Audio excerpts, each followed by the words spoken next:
Bismillahirrahmanirrahim. Assalamualaikum warahmatullahi wabarakatuh. Waalaikumsalam warahmatullahi wabarakatuh. Bapak Ilmu dan Sarati, mohon izin kali ini saya mendapatkan tugas dari program guru penggerak angkatan 7 Kabupaten Boyolali untuk melakukan wawancara terkait dengan dilema etika dan juga moral. Jadi di sini saya Herlita ingin mewawancarai Bapak terkait dengan hal tersebut. Ingatan Bapak, tapi mohon bantuannya dan mohon nanti bimbingannya untuk menjawab pertanyaan-pertanyaan yang akan saya sampaikan. Insya Allah ya, saya jawab sebatas apa yang telah kita lakukan sebelumnya. Bapak, terima kasih. Langsung untuk mempersingkat waktu, langsung saja kita mulai di Bapak Nge. Siap. Untuk yang pertama, selama ini bagaimana Bapak Priyono dapat mengidentifikasi kasus-kasus yang merupakan dilema etika atau bujukan moral?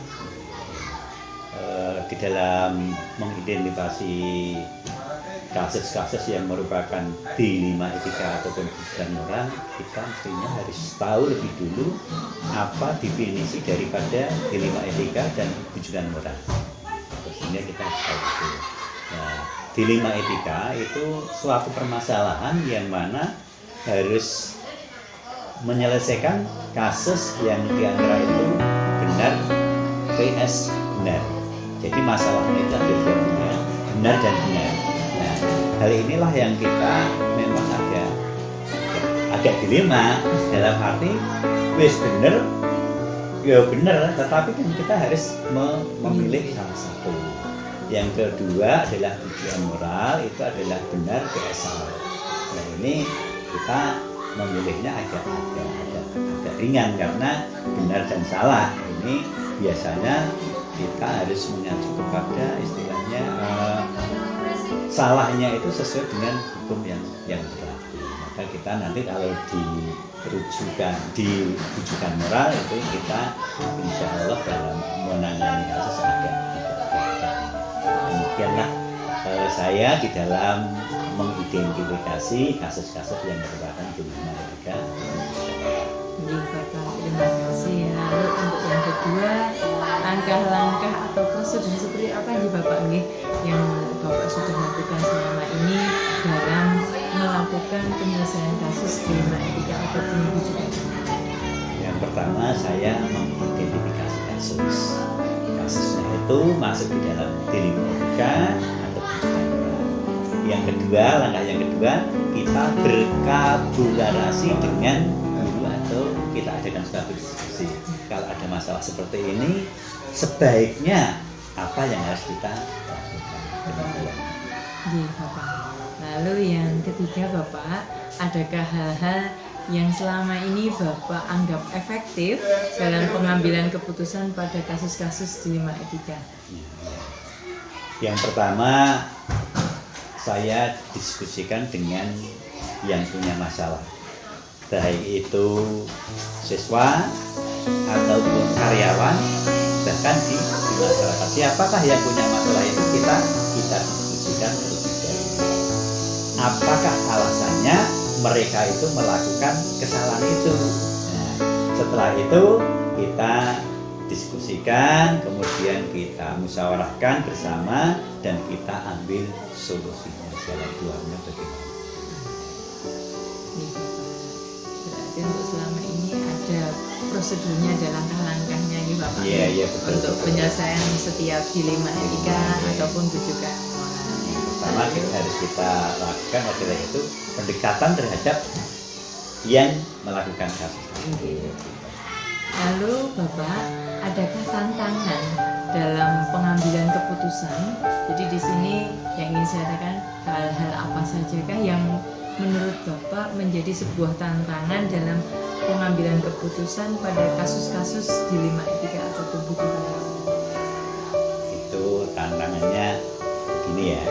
Kalau bujukan moral ya, pertama bujukan moral kita harus bagaimana ya, harus menegakkan disiplin yang ada aturannya dengan suatu undang-undang. Misalnya dalam rujukan moral itu Bapak A melakukan kesalahan yang secara hukum itu salah.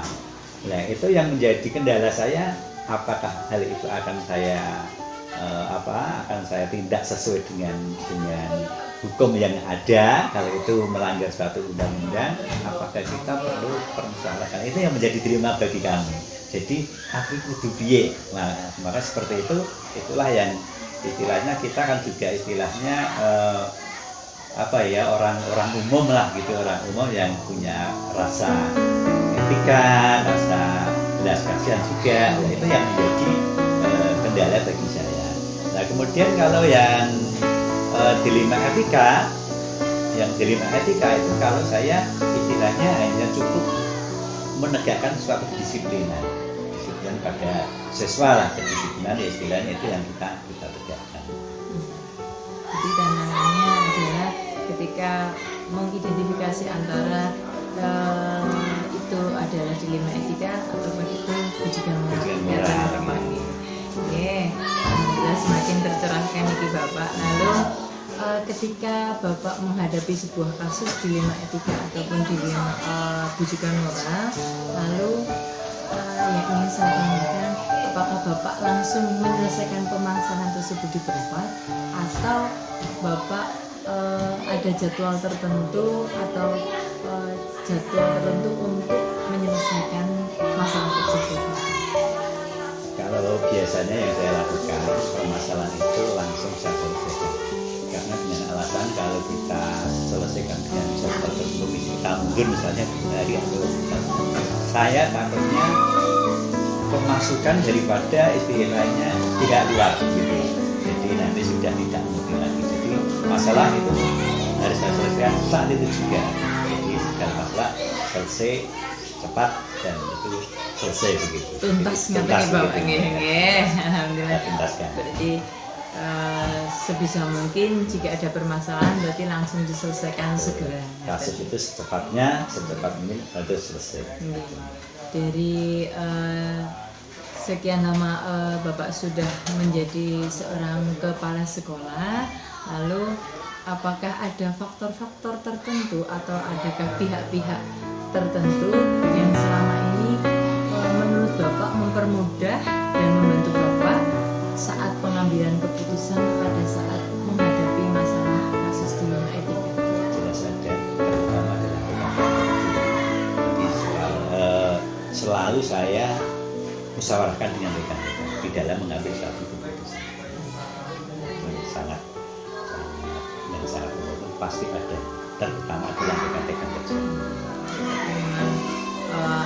Faktor dari rekan sejawat, terutama untuk kasus dilema etika di sini kadang-kadang memang faktor penentunya juga dari guru atau rekan sejawat itu sendiri. Iya betul.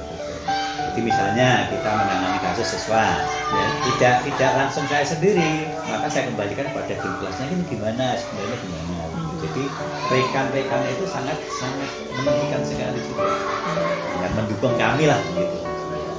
Dan untuk yang pertanyaan terakhir Bapak, dari semua yang telah Bapak sampaikan, adakah pembelajaran yang dapat Bapak ambil dari pengalaman berbagai sudah mengambil banyak sekali keputusan terutama dilema etika ataupun bujukan moral?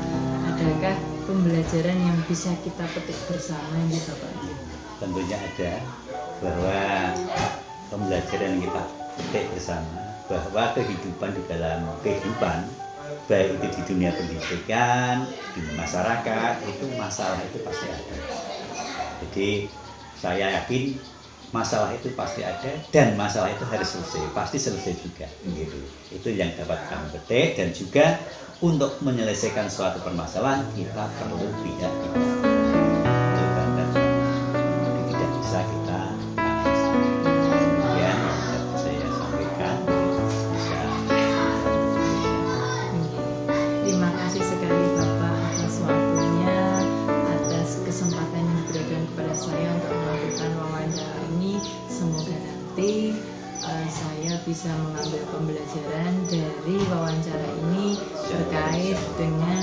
penyelesaian permasalahan yang berkaitan dengan dilema etika ataupun rujukan moral.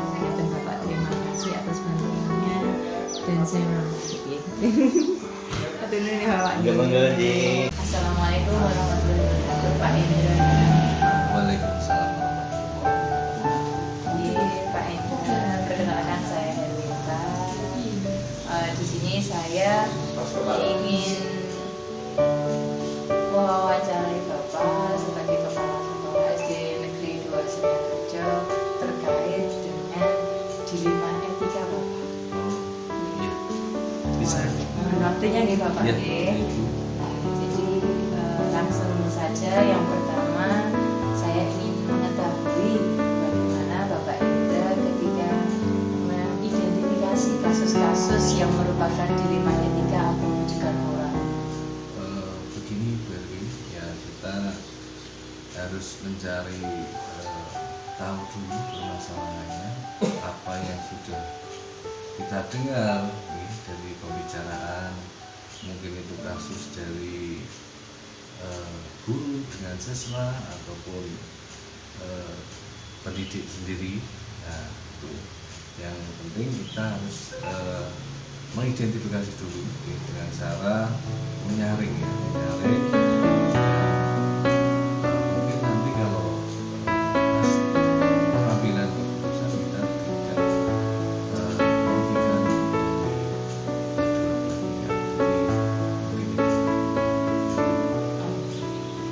Lalu Bapak, langkah-langkah dan prosedur seperti apa yang biasa Bapak lakukan selama ini ketika menghadapi sebuah dilema etika atau rujukan moral yang terjadi di sekolah Bapak? Ya dengan menganalisis ya kebermanfaatan dan keuntungan bagi sekolah, mungkin untuk siswa. Jadi keputusan yang diambil itu bisa dipertanggungjawabkan. Iya. Lalu hal-hal apa saja yang selama ini menurut Bapak efektif saat pengambilan keputusan pada kasus-kasus dilema etika? Mungkin ya dengan kita memutuskan sendiri itu mungkin kurang pas ya. Berarti kita harus melibatkan stakeholder yang ada di lingkungan tersebut, di belakang instansi kita sediakan forum bicara kita untuk memutuskan itu ya harus sesuai. Jadi tidak kembali lagi kasusnya misalnya kita putuskan tidak menguntungkan satu pihak ataupun merugikan pihak lain gitu. Itu boleh. Iya Bapak, terima kasih sekali.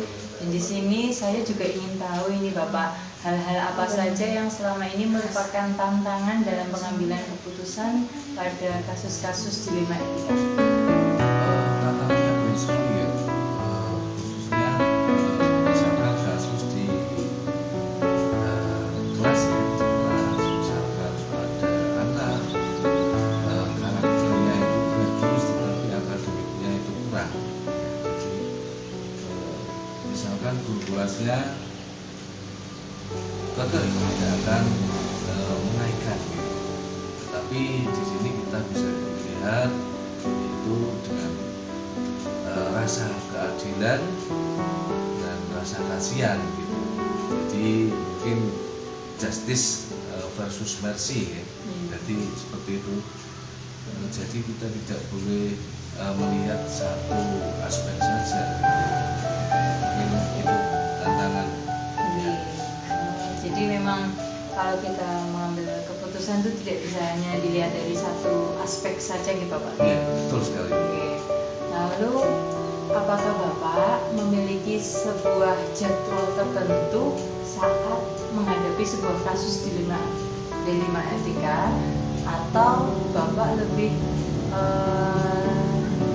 menyelesaikan langsung di tempat, atau memiliki sebuah jadwal tertentu kata Bapak? Lalu bentuk dan prosedur apa yang dilakukan? Ya, terlebih dahulu kita harus mengenali bahwa nilai-nilai yang saling bertentangan dalam situasi ini. Jadi ada pro dan kontra gitu. Jadi terus kita harus menentukan siapa yang terlibat dalam pengambilan keputusan tersebut. Terus kita juga harus mengumpulkan fakta-fakta yang relevan dengan situasi ataupun dari kasus tersebut. Juga kita harus mengadakan pengujian benar atau salah. Jadi mungkin itu paradigma benar lawan salah. Bapak, lalu adakah seseorang atau faktor-faktor yang selama ini mempermudah atau membantu Bapak dalam pengambilan keputusan dalam kasus-kasus 5 etika?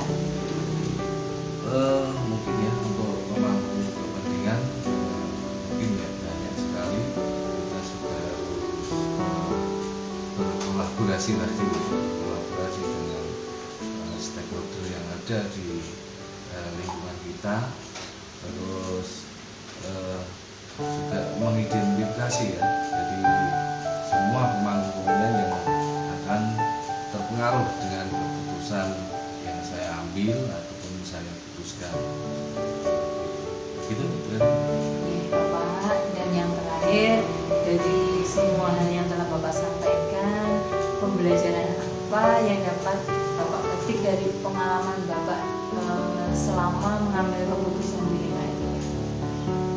Ya, pengalaman yang saya ambil bahwasanya kita sebagai manusia sedang diciptakan sebagai makhluk sosial, kita selalu berinteraksi dengan yang lainnya. Pastinya kita akan mempunyai suatu kesalahan atau keteledoran. Nah, gitu. Mungkin kesalahan itu bisa dianggap benar, bisa dianggap salah gitu. Mungkin itu merupakan dilema etika ya. Jadi yang kita mengenali perilaku-perilaku yang layak, yang harus dibuat atau